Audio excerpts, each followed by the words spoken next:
Bonjour à tous, bienvenue sur TF1. Aujourd'hui, nous allons parler des inégalités et des plafonds de verre. Les entreprises promettent diversité, équité et inclusion.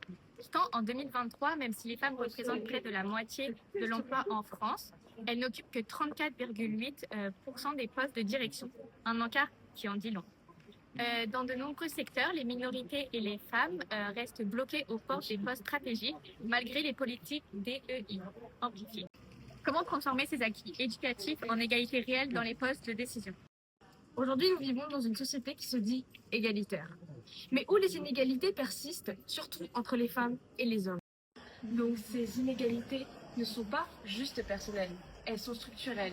Elles se font dans la manière dont la société est organisée. Donc un des exemples les plus connus, c'est le plafond de verre. C'est une barrière invisible qui bloque les femmes et certaines minorités de leur carrière. Donc ces barrières viennent de stéréotypes de genre, d'une éducation différenciée et d'une répartition des tâches domestiques encore inégale. Donc ces mécanismes s'inscrivent dans une histoire longue où les femmes ont été exclues des sphères politiques, économiques et scientifiques. Cet héritage continue d'influencer d'ailleurs nos comportements.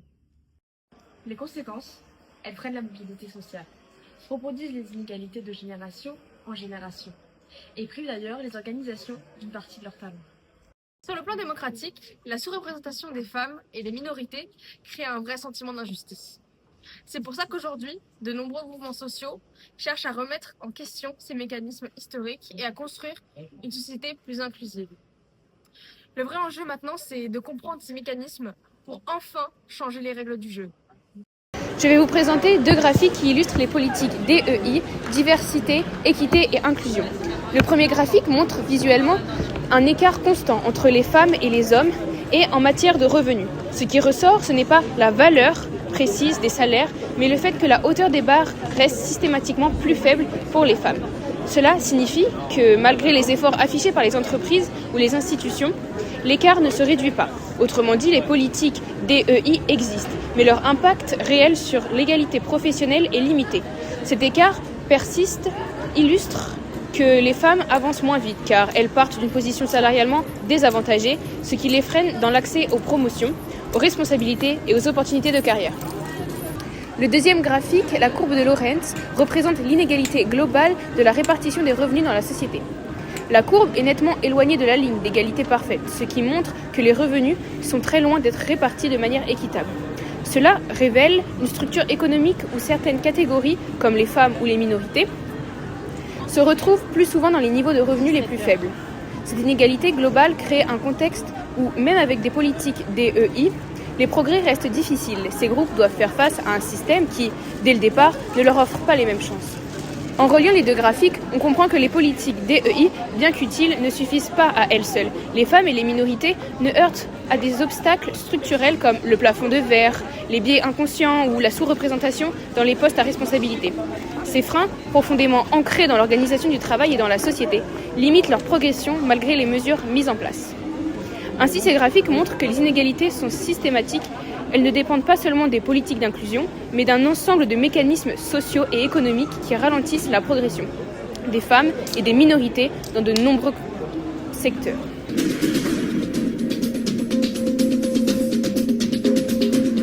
Est-ce que vous avez déjà remarqué des inégalités de salaire ou de responsabilité entre les hommes et les femmes? Oui, évidemment. Ouais.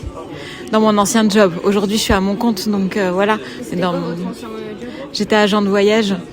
Et donc, j'ai fait rentrer un ami à moi qui avait moins d'expérience que moi pour le même poste. Il était payé plus que moi, alors que j'étais dans la boîte depuis déjà 4 ans. Est-ce que vous avez le sentiment que les femmes commerçantes sont autant reconnues que les hommes? Bah, écoutez, dans le métier en tout cas dans lequel je suis, j'ai pas trop vu d'inégalité par rapport à là. Donc j'ai mes collègues que je m'entends très bien avec et qui sont autant que moi, donc pour l'instant moi j'en ai pas vu. D'accord.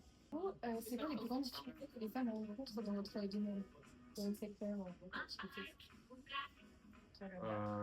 Franchement, les femmes, pour moi, il n'y a pas tellement de difficultés en soi. On est plutôt tous les mêmes en tant que femme ou en tant que femme. Il n'y a pas de difficulté à avoir.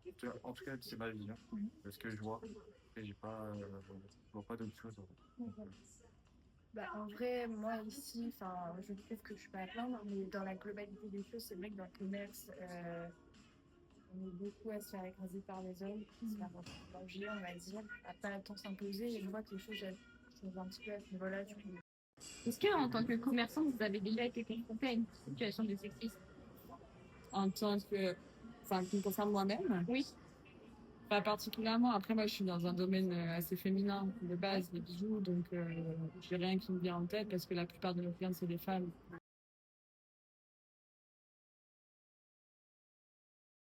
Les inégalités entre les femmes et les hommes en entreprise ne sont pas seulement individuelles. Elles sont les résultats d'un ensemble de mécaniques sociaux décrits par plusieurs auteurs majeurs.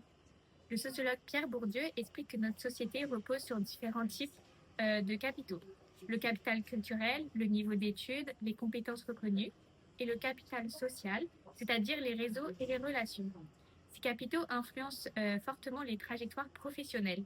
Comme les femmes ont longtemps eu un accès plus limité à certains réseaux professionnels et que leurs compétences sont parfois moins reconnues en raison des stéréotypes.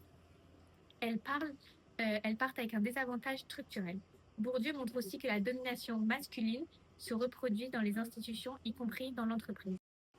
Ces mécanismes se traduisent par le plafond de verre, un concept analysé par le sociologue Rosabeth Moss-Kanter. Selon elle, les femmes ne manquent pas de compétences mais d'opportunités.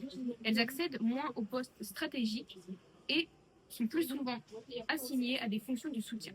Le plafond de verre n'est pas une barrière visible, mais l'effet combiné de stéréotypes, de manque de modèles féminins et d'une organisation de travail pensée par et pour des hommes.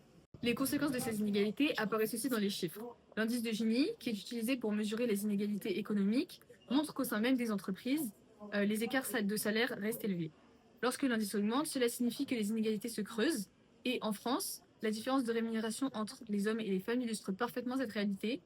Même à qualification égale, les femmes gagnent en moyenne moins que les hommes, ce qui traduit des inégalités structurelles et non un simple problème individuel. Pour analyser ces injustices, le philosophe John Rawls propose le concept de justice sociale. Pour lui, une société juste doit garantir l'égalité des chances, ce qui implique que les individus ne doivent pas être pénalisés par leur sexe, leur origine ou leur milieu social. Dans cette perspective, les inégalités professionnelles entre les femmes et les hommes ne sont pas seulement un problème économique, mais une question morale et démocratique. Une femme pionnière a dit un jour « On ne naît pas femme, on le devient ». En effet, c'est Simone de Beauvoir qui le dit. Et en fait, finalement, ça veut dire que les rôles de genre sont construits par la société. Et donc, ces normes influencent encore aujourd'hui les choix des études et des carrières. La confiance en soi, la manière dont les femmes sont perçues dans les entreprises. Ainsi, du capital social au plafond de verre, en passant par l'indice de Gini, tous ces concepts montrent que les inégalités professionnelles ne sont ni naturelles ni inévitables. Elles résultent donc d'un système qu'il est possible de transformer grâce à la justice sociale, aux politiques d'égalité, mais aussi à une prise de conscience collective. Aujourd'hui, malgré les lois pour l'égalité, le plafond de verre persiste. Les femmes et certaines minorités ont moins accès aux postes de direction et aux filières valorisées. Si les jeunes femmes sont désormais majoritaires dans l'enseignement supérieur, le choix des filières reste genré, limitant l'accès aux carrières prestigieuses. Ces inégalités ont des conséquences économiques, sociales et démocratiques. Perte de talent, reproduction des écarts revenus, sous-représentation dans les lieux de pouvoir. La perspective future est d'améliorer l'orientation des écoles, favoriser l'accès équitable à la formation et réduire les biais professionnels.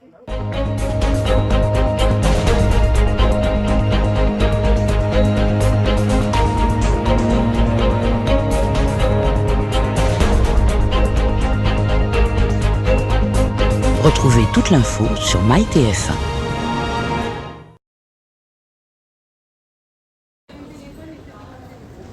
On voit bien la forme?